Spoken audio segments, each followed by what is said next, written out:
Hello everybody and welcome back to the channel. Today I'm talking about extreme drills. Are they helpful? Is it something that you ought to be doing? Is exaggerating what it is you want to be doing in your golf swing? And we're going to take 3 examples of extreme drills that we are actually seeing tour professionals and top tour professionals in the world of golf doing. And we're going to start with probably one of the best golfers of all time, Mr. Tiger Woods.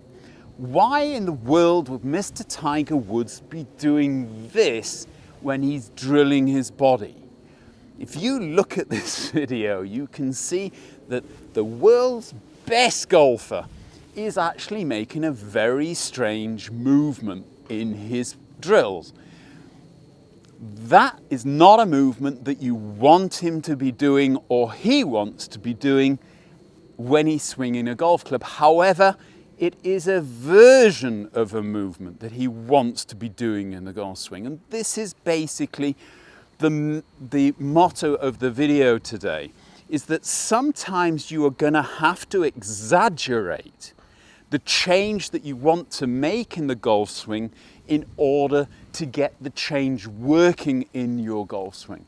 Simply because a lot of the time you are incapable of actually feeling that change, and even more often your body is resisting that change. So if Tiger was feeling that he was going a little bit into early extension, that his hips were tending to come forward in his golf swing, so he decides to go back with his hips, get the feeling of his hips exaggerating this movement, rather than his butt coming forward and his head going up.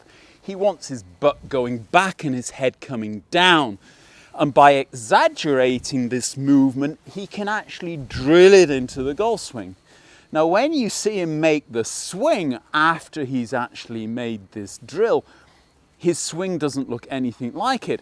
But it does if you actually look at it a little bit slower. There is more of a look of his butt going back away from the ball than coming forward into the golf ball.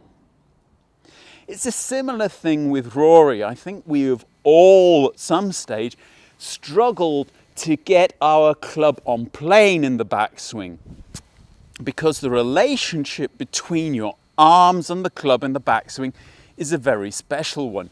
You don't want your arms going back flat, but you want the club to go back on plane. Therefore, you want your arms almost moving out and away from your body while the club is coming back. And here we have Rory finding a drill to do that, picking the arms up ahead of him and rolling the club back to get this kind of feeling of what the club wants to do. More than ever, you will actually see that when he makes the golf swing, the club in no way kind of moves as extremely as Rory is showing us in his drill. But again, what Rory, like Tiger, is doing in this video is he's trying to get a feel for what it is he wants to be doing in the golf swing, and by exaggerating that movement, he's getting that feeling. And at the same time, he's training his body to use this kind of range of motion, but expanding on that range of motion so that when he makes a golf swing, the swing doesn't feel like it has to resist that kind of motion. Finally, we've got a little bit of a funky one, and that's from Jordan Spieth.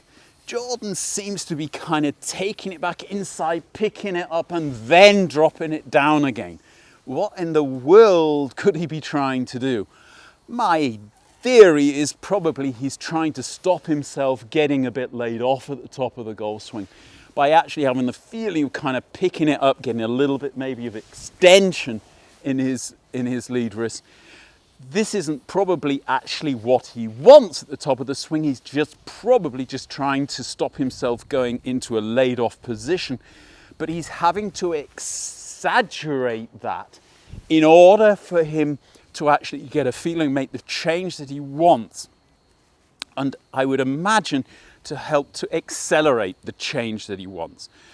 We're seeing, thanks to videos on the driving range, more and more funky movements going on the driving range from some of the top professionals.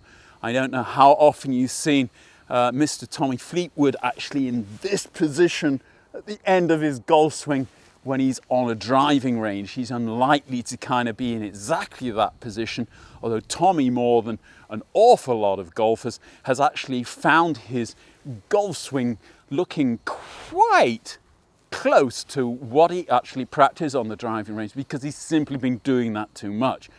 Tommy has obviously decided he wanted to stop a lot of this kind of lower arm rotation through impact. He wanted to keep the club face square to the ball as long as possible, and so he found an exercise which exaggerated that, and that was the exercise with the extension on the golf club, which stopped him actually giving himself a whack on the hip as he went through the golf ball. All very good ideas.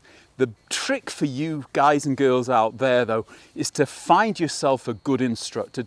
Decide what it is you want to change in your golf swing, and then when you're making this change, don't be afraid to exaggerate the change in the form of a drill. Try and find a drill which gives your body a more exaggerated feeling of what it is you're actually trying to change, and you might actually find you'll be able to make this change a lot quicker, and your body will start to accept this change a lot quicker as well. Hope you liked it. If you did, smack that like button. Don't forget to subscribe to the channel if you haven't done already. Big thanks to all of my patrons out there. If you'd like to become a patron, I shall leave a link below. And until the next time, see ya.